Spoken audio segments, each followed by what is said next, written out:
माहिर को देखकर दादी ने हैरत और खुशी के मिले जुले तासुरां से उसे देखा। माहिर संजीदगी से उन्हें देख रहा था और उसकी आंखें धुंधली हो गई थीं। नफीसा उसे देखकर घबरा गई थी, फिर खुद को संभालती हुई उसकी जानी पड़ी। माहिर बेटा, तुम आ गए। कहाँ चले गए थे तुम? कितना ढूंढा हमने तुम्हें। कहाँ कहाँ नहीं ढूंढा। ऐसा कोई दिन नहीं जिस दिन जब तुम्हारे मिलने की दुआ न की हो मैंने। कहाँ चले गए थे तुम? नफीसा ने उसके दोनों बाजू पर हाथ रखते हुए कहा। दादी भी अब की इसकी बेशर्मी पर हैरत से उन्हें देख रही थी। रायना तो माहिर को देखकर मुस्कुरा रही थी, लेकिन अलीशा की आंखें उसके ऊपर आकर पत्थर हो गई थी। ब्लैक जीन्स और उसकी ब्लू शर्ट में आज वो कोई और ही माहिर लग रहा था, बिल्कुल उसे तस्वीर पर जैसा। मॉम प्लीज बस कीजिए, माहिर ने उनके हाथ हटाते हुए कहा। अब आपको कोई झूठ बोलने की जरूरत नहीं है, मैं सब जानता हूँ, माहिर ने धीरे से कहा और उसकी आंखें सुर्ख थीं और पलकें नम। माहिर बेटा, मुझे यकीन नहीं होता कि आपने सिर्फ दौलत के लिए ये सब किया। आप एक बार मुझे कहकर तो देखती, मैं कभी इनकार नहीं करता मॉम। तो देख, इतने दिन तक आप परेशान होती रही, बेसुकून होती रही, एक बार तो कहा होता कि माहिर ये सब कुछ मुझे चाहिए, मेरे नाम कर दे। अपने आप को भी आपके हवाले कर देता मॉम। माहिर नहीं रोक पाया खुद को रोने से। उसका दिल पिछले हर दिन रोया था जब से वो होश में आया था, और आज आंखों में भी रो दी थी। उसने हमेशा सिर्फ प्यार चाहा था और उसे सिर्फ धोखा मिला। सिकंदर और आलिया मुझसे अलग नहीं थे, लेकिन कभी भी जब मैं खुद आप सबका हूँ, तो ये दौलत मेरी कैसे हुई मॉम? ये दौलत मेरे लिए कभी भी कुछ नहीं थी। मेरे लिए तो हमेशा से आप लोग ही मेरी दौलत थे। आपके प्यार और साथ के सिवा कुछ नहीं चाहा मैंने कभी। सिकंदर भी नीचे आया था और नफीसा बेगम के पास खड़ा था। नफीसा बेगम सुन होकर उसकी बातें सुन रही थी। अलीशा दादी और आयना के साथ आलिया भी उसकी बातों पर अपने आंसू नहीं रोक पाई। माहिर ने अपनी पिछली जेब से कुछ कागजात निकाले थे, शायद वो सब सोच कर आया था। ये लीजिए मॉम, मैंने उन कागजात पर दस्तखत करके ये सब आपके नाम कर दिया है। बस एक रिक्वेस्ट है आपसे, मुझे इस घर में रहने दीजिए, मैं इस घर को नहीं छोड़ सकता।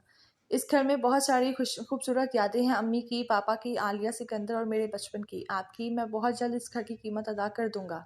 उसने कागजात उनकी जानिब बढ़ाए, जिसे सिकंदर ने फौरन थाम लिया। आप लोग सुकून से अपनी ज़िंदगी गुजार सकते हैं, कभी आप लोगों को परेशान नहीं करूंगा, बस हमेशा आपकी खुशियों की दुआ करूंगा। वो नफीसा बेगम के चेहरे को देखते हुए कहा, जो उनकी जानिब देखने से गुरेज कर रही थी। बस माहिर, ये लोग इस लायक नहीं है, ये तुम्हारे प्यार, तुम्हारी अच्छाई के लायक नहीं है। इन लोगों ने तुम्हारी जान लेने की कोशिश की, इन्हें सजा मिलनी ही चाहिए। रायना ने आगे बढ़कर इन दोनों पर एक नफरत भरी नजर डालते हुए कहा, नहीं आपी, जो भी हैं तो ये मेरे अपने ही, और अपनी को सजा देना खुद को सजा देने से कम नहीं होता। और फिर क्यों? इस दौलत के लिए? मेरी दौलत तो आप लोग हैं, मेरी फैमिली ही मेरे लिए सब कुछ है। मुझे आप लोगों के प्यार और साथ के सिवा और कुछ नहीं चाहिए। उसका ये रूप देखकर ईशा के दिल में उसकी जगह और गहरी हो गई थी। अब तक तो सिर्फ उसने माहिर के चेहरे की खूबसूरती देखी थी, आज उसका साफ दिल देखकर ईशा की मोहब्बत में इजाफा हो गया था। आप अपने दिल में कोई गिल्ट मत रखिएगा मॉम, मुझे आपसे कोई शिकायत नहीं है। मैं आपके लिए कुछ भी करूँ वो कम ही होगा। उसे दोबारा नफीसा की जानिब रुख किया था। मैंने अपनी माँ को कभी नहीं देखा, जब देखा तो आपको ही माँ के रूप में देखा। मैं पहले ही आपका बेटा नहीं, बल्कि आप ही मेरी माँ है, और माँ की मोहब्बत का कर्ज तो कभी अदा हो ही नहीं सकता। पहली दफ़ा नफीसा ने उसका चेहरा देखा और उसे शायद शर्म महसूस हुई। देखा नफीसा, ये उस मोहब्बत की बात कर रहा है जो तुमने उसे कभी दी ही नहीं दी। मुबारक हो नफीसा, हीरे को पैरों तले ढूंढ कर तुमने अपने लिए मिट्टी का ढेर चुन लिया। आप जल्दी जाओ यहाँ से, मेरे बच्चे को अब सुकून से रहने दो, जाओ। दादी ने उसको वापस आते हुए कहा। सिकंदर नफीसा का हाथ पकड़े उसे बहुत ले गया, और आलिया भी उनके पीछे चल दी, लेकिन वो बाहर निकलने तक माहिर को देखती रही, और माहिर उसे। माहिर दादी की जाने पलट कर उसके गले लगा और पहली दफा मुस्कुराया था। उसकी मुस्कुराहट भी बिल्कुल उसे जैसी थी, उस खूबसूरत। दादी ने उसके माथे पर प्यार किया और आयना के पास आकर उसके गले लगा। आपी, माहिर, तुम्हें पता नहीं, तुम्हें देखकर आज हम सबको कितनी खुशी हो रही है, रायना ने उसे देखते हुए कहा। छोटे नवाब कैसे हो? माहिर ज़ियान को देखकर झुका और उसके गाल पर बारी बारी प्यार किया, और आयशा उसकी हर हरकत को बहुत गौर से देख रही थी। वो मिस्ड यू मामू, ज़ियान ने माहिर के गाल पर किस करते हुए कहा। आई मिस यू टू छोटे नवाब। माहिर ने उसके गाल खींचे तो उस वक्त उसकी नज़र अलीशा पर पड़ रही। उसे नज़र मिलने पर अलीशा ने सांस रोकी, जबकि माहिर की मुस्कुराहट गहरी हुई थी। उसने दादी की जानिब देखा। दादी, ये कौन है? लेकिन उसके अल्फाज वहां खड़े हर किसी को हैरान कर गए। अलीशा अब भी उसी तरह खड़ी थी। क्या मजाक कर रहे हो हम माहिर? लगता है कोई अभी शरारत सोच कर आए हो। रायना को लगा वो मजाक कर रहा है। माहिर ने दोबारा अलीशा को देखा। आप ही बताइए ना, कौन है ये? सॉरी, मैंने आपको पहचाना नहीं। पहली बार अलीशा की मुस्कुराहट गायब हुई थी। ये तुम क्या कह रहे हो माहिर? दादी ने उसके पास आकर हैरत से पूछा। क्या हुआ दादी? दादी के तस्वुरात देखकर वो परेशान हुआ था। माहिर, तुम अलीशा को नहीं जान पहचानते, तुम्हारी बीवी है। दादी ने उसके सवाल का जवाब दिया था। माहिर ने हैरत से अलीशा को देखा। अलीशा उसे देखते हुए पीछे 4 कदम चलती पलट कर अपने कमरे में चली गई। जबकि उसे माहिर उसे आखिरी तक देखता रहा। आरिशा की ज़िंदगी की असली जंग तो अब शुरू हुई थी। क्या सोच रहे हो सिकंदर? वो लोग फ्लैट में आए थे जो अब सारी प्रॉपर्टी के साथ उन्हें मिल चुका था। सिकंदर आने के बाद से ही गहरी सोच में गुम था। आलिया रोने में मसरूफ थी, सामने चेयर पड़े थे और उसकी नज़रें पेपर पर थी और ध्यान माहिर की बातों पर। मैं सोच रहा हूँ कि ऐसा क्या करूँ जो उस अरीशा को सबक सिखा सकूँ, उसने नफीसा की जानिब देखकर कहा। बस अब कुछ करने की ज़रूरत नहीं है, हमें जो चाहिए था हमें मिल गया, अब हमें उन सब से कोई मतलब नहीं। नफीसा ने सर झटकते हुए कहा। शायद माहिर की बातों ने उसे शर्मिंदा कर दिया था। नहीं मॉम, उस लड़की ने जो किया उसका बदला तो मैं लेकर रहूँगा। इसने मुझे चैलेंज किया था, अगर मैंने अब भी उसे जवाब नहीं दिया तो ये मेरी हार होगी।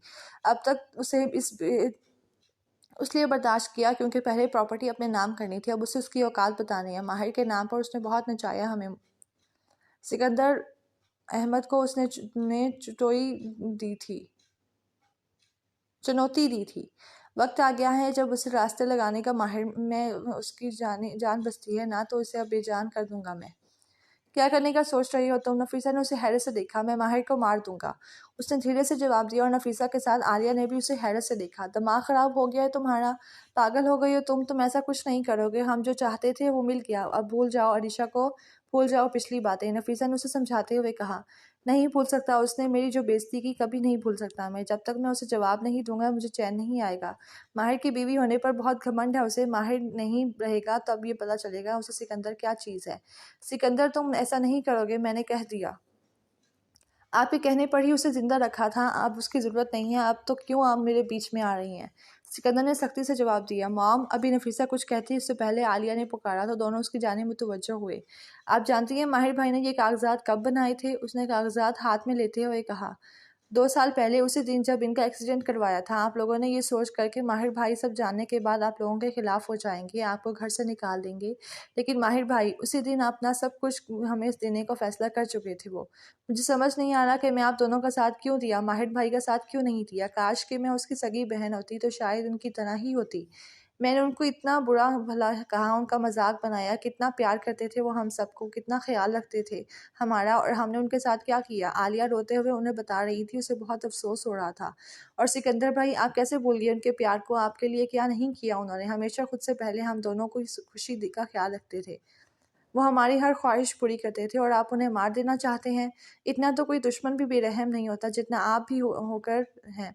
पापा ने सही कहा था, जो सारी जिम्मेदारी उन्हें सौंपी, क्योंकि वो आप तो इस लायक हैं ही नहीं। वरना बताइए, अगर आज आप माहिर भाई की जगह होते तो क्या आप अपने साथ इतना कुछ करने वालों को अपना सब कुछ दे देते इतनी आसानी से? बस अपनी बकवास बंद कर, उसने कोई एहसान नहीं किया हम पर, और अगर इतनी ही हमदर्दी है तो चले जाओ उसके पास ही। सिकंदर ने उसे गुस्से से झिड़का और बाहर निकल गया।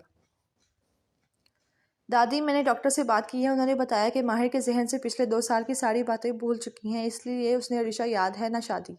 जिस दिन हम नींद में होते हैं और जागने के बाद हमें कुछ याद नहीं होता, उसी तरह माहिर को भी कुछ याद नहीं। रायना ने अरीशा से बात करने की कोशिश की थी, लेकिन अरीशा खामोश रही। वो अपने कमरे से बाहर ही नहीं निकली थी। रायना हार मानकर बाहर आ गई और दादी के पास बैठते हुए उन्हें परेशान दिखकर कहा। लेकिन ये हकीकत है रायना, जिसे झुटलाया नहीं जा सकता। दिन रात उसने माहिर के ठीक होने की दुआएं की हैं, उसे बचाने के लिए लड़ती रही, हर दिन उसका इंतजार करती रही, और उसने उसने उसे बेचाने से ही इनकार कर दिया, उसे बीवी मानने से ही इनकार कर दिया। क्या गुजर रही होगी उसके दिल पर? दादी अफसोस से बोली। माहिर ने उसके पास बैठते हुए उसके हाथ अपने हाथों में लिए। दादी, मैं उसे बीवी मानने से इनकार नहीं कर रहा हूँ, ना ही मुझे आपकी किसी बात पर शक है। मैं सिर्फ ये कह रहा हूँ कि मुझे कुछ याद नहीं है। और सच दादी, मुझे बिल्कुल भी याद नहीं कि कब इस से मेरी शादी हुई, कब मैं उससे मिला, मुझे कुछ याद नहीं। बल्कि कुछ मुझे उसका चेहरा तक याद नहीं। ऐसा लगता है आज पहली बार देख रहा हूँ उसे। वो खुद एक कश्मकश में था, लाख याद करने पर भी उससे कुछ याद नहीं आ रहा था। लेकिन फिर भी वो दादी को परेशान देखकर अपनी टेंशन भूल गया था। दादी प्लीज़ माहिर को थोड़ा वक्त दीजिए, इसमें माहिर की कोई गलती नहीं है, लेकिन मैं जानती हूँ वो सब ठीक कर देगा। रायना ने उम्मीद भरी नज़र से देखा, लेकिन वो नहीं जानता था कि रायना से क्या कहे। अच्छा, मैं चलती हूँ दादी। रायना जाने के लिए उठ गई थी तो उसे वापस अपने घर जाना था। रुक जाती तो अच्छा था बेटा, अलीशा को भी अभी ज़रूरत है किसी की। अलीशा की आप बिल्कुल फिक्र ना करें, वो बहुत समझदार है और माहिर है ना, संभाल लेगा उसे। रायना का जाना ज़रूरी था, वो दादी को तसल्ली देते हुए बोली तो उन्होंने माहिर की जानिब देखा। अरीशा को अपनी किस्मत पर यकीन नहीं आ रहा था जो हर बार उसके लिए एक नई मुश्किल ले आती। इतना इंतज़ार करती रही थी वो माहिर के ठीक होने का, और माहिर को वो याद तक नहीं था। वो रायना के जाने का सुनकर माहिर बाहर आई थी, लेकिन फिर माहिर की बातें सुनकर वापस पलट कर अंदर चली गई। और माहिर की बातें सुनकर इसे और ज़्यादा तकलीफ हुई थी। वो बेड पर गिरते हुए बेख्तियार रो दी थी, और माहिर का टेडी बियर उसके पास था। उसे हर वो लम्हा याद आ रहा था जब माहिर उसके साथ था, उसका ख्याल रखता था, उससे नाराज़ होता था। इतना अपनापन होता था उसकी बातों में। और अब उसकी आंखों में अपने लिए अजनबियत देखकर भी उसे ना अपनी बीवी याद थी और ना उसका प्यार। आप मुझे कैसे भूल सकते हैं माहिर जी? आप ही ने कहा था ना कि आपकी बेस्ट फ्रेंड हूँ, आप कभी मुझे रोने नहीं देंगे, तो अब क्यों आप मुझे रुला रही हैं? प्लीज़ माहिर जी, आकर कह दीजिए कि ये सब मजाक है, आप मुझे नहीं भूले। आकर कहिए ना कि बीवी मत रो, माहिर को अच्छा नहीं लगेगा। वो ज़्यादा खुला रोते हुए उसे तसव्वुर करके बात कर रही थी। आज तक जो भी हुआ उसके दिल पर बात नहीं आई थी, लेकिन आज उसका दिल टूटा था। दरवाजे पर दस्तक हुई तो लगा उसकी दुआ कबूल हो गई है। उसने अपना चेहरा साफ करते हुए दरवाज़ा खोला और सामने माहिर को देखकर वहीं जम गई। माहिर की नज़रें उसकी सुर्ख आंखों पर गईं, लेकिन अब वो माहिर नहीं था जो आगे बढ़कर उसके अपने जज्बात जाहिर करे। अब एक झिझक थी। अरीशा ने रुख दूसरी जानिब कर लिया था। मुझे आपसे बात करनी थी। माहिर के लफ्ज़ों से उसका दिल और उम्मीदें अब दूसरी बार टूटी थी। माहिर सोच रहा था क्या कहे, कैसे शुरुआत करे। वो ऋषा को थैंक यू बोलना चाहता था, उससे माफ़ी मांगना चाहता था, उसे समझाना चाहता था कि वो सब भूल गया है, लेकिन उसके साथ एक नई शुरुआत करने का इरादा रखता है। अरीशा, उसने पहली बार अरीशा को बीवी के बजाय नाम लेकर पुकारा था। अरीशा ने आंखें सुकेड़ कर उसकी जानिब देखा। मैं जानता हूँ आप परेशान हैं, लेकिन मैं माहिर ने अपनी बात की शुरुआत की थी, लेकिन अरीशा के कदम अपनी जानिब बढ़ते देखते ही उसने ज़बान पर ब्रेक लग गई। वो बिना बिना रुके उसकी जानिब बढ़ी थी और उसका चेहरा देखकर माहिर के कदम खुद पीछे हो गए। लेकिन अलीशा नहीं रुकी थी, यहाँ तक कि वो माहिर दरवाजे के बाहर हो गया था और अलीशा ने उसी अंदाज में उसे देखते हुए दरवाज़ा उसके मुंह पर बंद कर दिया था। और वो सोचता रह गया कि ये नाराज़गी थी, गुस्सा था या धूंस थी। अब ये क्या था? वो बंद दरवाजे को कंफ्यूज होकर देख रहा था, फिर कंधे उचकाकर वहाँ से हट गया। अगर तुम उदास रहोगी तो मुझे अच्छा नहीं लगेगा, तो चलो खाना खाते हैं। दादी ने उसे बुलाया तो वो मज़ीद इनकार नहीं कर पाई। वो अपने दुख में दादी को शामिल नहीं करना चाहती थी। आप परेशान मत होएं दादी, मैं ठीक हूँ, और हर बार अपनी ज़िंदगी से एक नया इम्तिहान मिलने की आदी हूँ मैं। जिस तरह हर बार तुमने सामना किया है, इस बार भी करना होगा तुम्हें। तुम वही लड़की हो जिसने माहिर को हर मुसीबत से बचाया है, सबसे अकेली लड़कर जीती हो तुम। तो क्या यहाँ आकर हार मान लोगी? अब भी लड़ना होगा अपनी मोहब्बत के लिए। अगर वो सब भूल चुका है तो याद दिलाओ उसे, एक नई शुरुआत करो बेटा। दादी ने प्यार से कहा। वो लोग डाइनिंग टेबल पर बैठे थे। ज़ियान और माहिर भी बाहर वहाँ आए। माहिर ने से नज़रें मिली तो अलीशा ने नज़र चुरा ली। वो नाराज़ थी उससे, मगर कहना नहीं चाहती थी, बस ज़ाहिर कर रही थी। अलीशा, माहिर ने बहुत हिम्मत करके उसे पुकारा था। वजह थी दादी। वो दादी को यकीन दिलाना चाहता था कि वो सब ठीक करना चाहता है। उसके एक बार फिर नाम लेने पर अलीशा ने उसे गुस्से से देखा। एक गिलास पानी पीनेगा? माहिर ने जग की जानिब इशारा किया तो अलीशा के पास था। अलीशा ने गिलास माहिर की तरफ जानिब बढ़ाया। माहिर ने हाथ आगे किया था गिलास लेने के लिए, लेकिन अलीशा ने बजाय उसके हाथ में देने के गिलास टेबल पर रख दिया और काफ़ी ज़ोर से रखा कि पानी उछल कर माहिर के चेहरे तक पहुंचा। अलीशा के चेहरे पर अब भी गुस्सा था और ये दादी ने भी देखा था। अजीब लड़की है यार, छोटे नवाब यूँ हमेशा ऐसे ही बिहेव करती है या मुझसे बदला ले रही है? माहिर ने जियान के करीब होते हुए कहा। मामू, आप ऐसे नाम लेकर बुलाओगे तो ऐसे ही करेगी ना। नाम लेकर नहीं बुलाओ तो क्या आप सबके सामने से डार्लिंग, बेबी, शोना शोना बुलाऊं इसे? माहिर खुद से बड़बड़ाया। मामू, अब आपको मामी के हाथ से नहीं खाना है। जियान ने उसे खुद खाते देखकर कहा। वो तो हर बात नहीं समझ आई थी। मैं कोई बच्चा हूँ क्या छोटे नवाब? माहिर थोड़ा शर्मिंदा होते बोला। लेकिन पहले तो आप हमेशा मामी के हाथ से ही खाते थे। जियान की बात पर दादी के साथ अरीशा ने भी उसे देखा। छोटे नवाब, मुंह बंद करके खाना खाओ, माहिर ने सख्ती से कहा। मामू, आप जब से वापस आए हैं बहुत अजीब हो गए हैं। मुंह बंद करके क्या नाक से खाना खाऊं? जियान की बात पर दादी के साथ ऋषा भी मुस्कुराती और माहिर ने उसे पहली दफा मुस्कुराते देखा तो देखता रह गया। वो दरवाजे के करीब खड़ा उस उलझन में था कि दस्तक दे या ना दे, अंदर जाए या ना जाए। जैसे ही उसने दरवाजे पर दस्तक देने के लिए हाथ घुमा रखा, अरीशा ने दरवाज़ा खोला था और वह गिरते गिरते बचा। अरीशा उसे हैरत से देख रही थी और वह सीधा होकर मुश्किल मुस्कुरा रहा था। अरीशा ने वापस अंदर जाते हुए उसकी जानिब पुश कर दी थी। माहिर ने अपनी बेवकूफ़ी पर सर पे हाथ मारा और अंदर आया। वो, मैं ये पूछने आया था कि ये मेरा रूम मतलब था। उफ, इसे समझ नहीं आ रहा था क्या बोले। शायद वो पहला लड़का था जो किसी लड़की से मुखातिब होने में घबरा रहा था। वजह थी उस लड़की की आंखें जो हर वक्त उसे खा जाने वाले अंदाज में देखती थी। मुझे नींद आ रही है, मुझे कहाँ सोना है? आखिर उसने इत्मीनान करते हुए पूछा। जहन्नुम में, अरीशा ने उसकी जानिब देखकर हाथ बांधते हुए जवाब दिया। माहिर ने लब भींचकर उसे देखा। मैं पहले कभी गया नहीं हूँ, तुम्हारे पास फुल एड्रेस है तो बता दोगी प्लीज़? माहिर ने बिना गुस्सा किए उसके अंदाज में पूछा। बाहर निकली अलीशा की बेहिस्सी पर वो आंखें छोटी की उसे देखने लगा। दरवाज़ा वहाँ आया। अलीशा ने उसके यूँ देखने पर इशारे से दरवाजे की जानिब हाथ बढ़ाया। मुझे पता है, पैरों का भी पता होगा आपको, इन्हें इस्तेमाल करके बाहर जाइए अब। अलीशा ने वही अंदाज पर इकरार रखा तो वो नाराज़गी दिखा रही थी, न गुस्सा। इस वक्त वो हिटलर लग गई थी। माहिर उसे देखकर सरनफे में हिलाते हुए बाहर निकल गया, लेकिन दरवाजे में रुककर उसे एक बार और घूरना नहीं भूला। वहाँ सीढ़ियों से उसने देखने पर अलीशा दरवाज़ा बंद करने के इरादे से आगे बढ़ी। पता है मुझे, माहिर ने पहली बार उसे गुस्से से जवाब दिया, और अब सच में उसे बुरा लगा था अलीशा का ये अंदाज। हाँ, आपको तो सब पता है सिवाय मेरे। और पहली दफ़ा उसने अलीशा के लहजे में नाराज़गी महसूस की थी। पता नहीं वो क्या चाहती है, बात करना तो दूर, मेरी कोई बात सुनने को भी तैयार नहीं है। वो बार बार गुस्सा करती रहती है, घूरती रहती है, मुंह पर दरवाज़ा बंद कर देती है। मुझे बहुत इंसल्ट फील होने लगी है अब। अलीशा सीढ़ियाँ उतरती हुई माहिर को फ़ोन पर बात करते देख कर रुक गई। वो गुस्से में लग रहा था। वो तकलीफ़ में है माहिर, दिल टूटा है उसका, और तुम्हें से संभालना होगा। उसने भी हमेशा तुम्हें संभाला है, हर मुश्किल से लड़कर तुम्हारा साथ दिया है। अब जब उसे तुम्हारी ज़रूरत है तो क्या तुम उसे अकेला छोड़ दोगे? रायना ने उसे समझाने की कोशिश की। मैं कोशिश तो कर रहा हूँ ना आपी, मेरे लिए भी बहुत मुश्किल है, मगर मैं फिर भी पीछे नहीं हटा। उसका गुस्सा, उसकी बेहिसी सब इग्नोर कर रहा हूँ सिर्फ दादी के लिए। दादी ये सोच सोच कर परेशान रहती हैं कि मैं सब कुछ भूल गया हूँ, मुझे मेरी शादी याद नहीं। मैं उनकी खातिर एक नई शुरुआत करना चाहता हूँ, सिर्फ इसलिए कि मैं बार बार उससे बात करने की कोशिश कर रहा हूँ। लेकिन वो, माहिर के लहजे में साफ जाहिर हो रहा था कि अलीशा वो कितना नाराज़ था, लेकिन अलीशा को इसकी ये बात ठेस पहुंचा गई कि वो ये सिर्फ दादी के लिए कर रहा है। वो बहुत समझदार है माहिर, मैं खुद पहली बार उसे देख कर रही हूँ, और शायद उसकी नाराज़गी जायज़ है। इतना सब कुछ करने के बाद कम से कम ये नहीं डिज़र्व करती थी वो। मैं जानती हूँ तुम्हारी कोई गलती नहीं है, लेकिन उसकी भी तो कोई गलती नहीं है। वो प्यार करती है तुमसे। रायना की बात पर वो एक पल चुप रहा। मुझे नहीं लगता अगर ऐसा होता तो यूँ बार बार इंसल्ट करने के बजाय मेरी बात सुनती। इंसल्ट पे तो ये तो जान लेती है मैं क्या सोचता हूँ, मगर उसे तो कोई फ़र्क ही नहीं पड़ता मुझसे। उसे फ़र्क नहीं पड़ता तो मुझे भी फ़र्क नहीं पड़ता। माहिर ने लापरवाही साफ ज़ाहिर की थी। हालांकि उसे फ़र्क पड़ता था। ऋषा आगे मज़ीद नहीं सुन सकी और वापस ऊपर चली गई। मामू चलिए ना, लूडो खेलती हैं। रायना से बात कर ख़त्म करके माहिर वो सोचता हुआ बैठा था, तब ज़ियान उसके पास आया।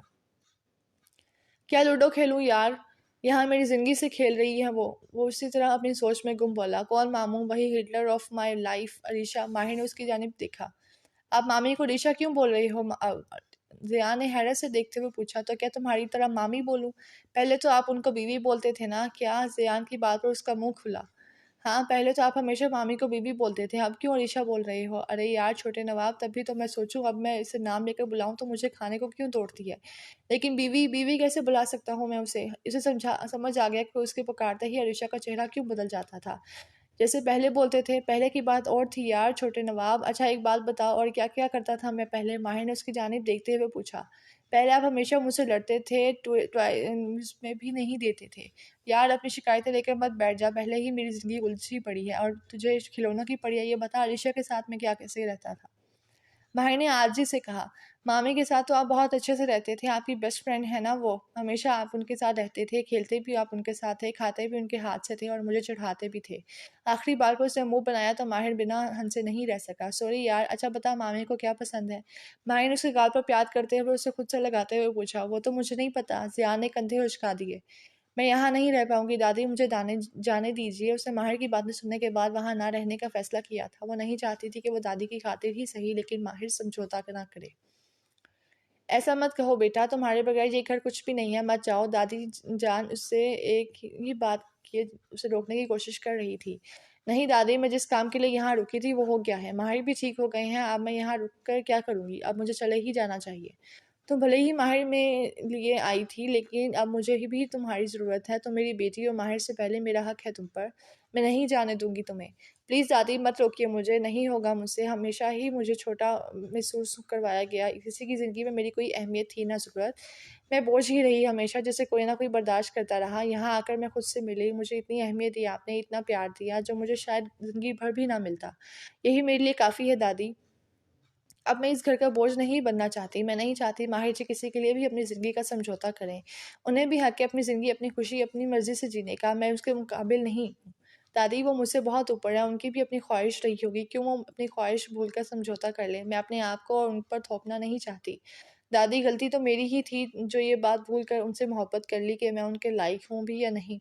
उसने अपना गला साफ किए। दादी ने कुछ कहना चाहा, लेकिन उसे सरनफी में हिला दिया। कुछ मत कहिए दादी, बस मुझसे वादा करिए आप माहिर जी के साथ कोई ज़बरदस्ती नहीं करेंगी, ना उनसे नाराज़ होंगी, बल्कि हमेशा उनकी खुशी में खुश रहेंगी। उसे दादी का हाथ अपने हाथों में लेते हुए कहा। उन्होंने उसे गले लगा लिया। क्या हुआ दादी? माहिर नीचे आया तो देखा दादी उदास बैठी थी। अलीशा चली गई, दादी ने धीरे से जवाब दिया, बिना उसे देखे। कहाँ चली गई और क्यों? वो उनके पास बैठते हुए पूछने लगा। उसे हैरत नहीं हुई थी, बल्कि दुख हुआ था। पता नहीं कहाँ गई होगी, शायद वापस उसी दुनिया में जहाँ पहले भी किसी को उसकी ज़रूरत नहीं थी। गलती की ना थी उसने, अच्छी सज़ा मिली उसे। भला आज के ज़माने में खुद से पहले कोई दूसरों के बारे में सोचता है, मगर उसने ऐसा किया। दिन रात तुम्हारे लिए जीती रही, वो तुम्हें ठीक करने के लिए कोशिश पर कोशिश करती रही, कभी हार नहीं मानी उसने। वो चाहती तो जा सकती थी उस वक्त तुझे छोड़ के, जब उसे सच पता चला, लेकिन वो नहीं गई, तेरे लिए रुकी यहाँ तुझे बचाने के लिए। हारून हर दिन दुआ करती थी तेरे ठीक होने की, हमेशा कहती थी बस माहिर जी ठीक हो जाएं तो सब सही हो जाएगा। लेकिन क्या हुआ? क्या मिला उसे? कुछ भी नहीं। फिर क्या करती वो यहाँ रहकर? दादी की बातों से साफ जाहिर हो रहा था कि वो उसे ही जिम्मेदार समझती हैं, लेकिन वो इन्हें सफाई नहीं दे सका। कुछ समझ ही नहीं आता कि वो क्या चाहती है। मैंने तो उन्हें नहीं कहा था कि उसे जाने को, बल्कि हर वक्त कोशिश कर रहा हूँ उसे मनाने की। समझ नहीं आता क्या उसे। माहिर ने दादी से तो कुछ नहीं कहा, लेकिन दिल ही दिल में अरीशा की अकल पर अफसोस जरूर किया। तायम्मी, दरवाज़ा खुला तो तायम्मी को देखकर उसे झिझकते हुए पुकारा था। आज फिर उसे डर लग रहा था। अरे तुम यहाँ! मायरा, फायजा, जल्दी आओ भाई, देखो कौन आया है। महारानी साहिबा तशरीफ लाई हैं, उनके स्वागत के लिए फूलों के हार, मिठाई भी लेकर आना।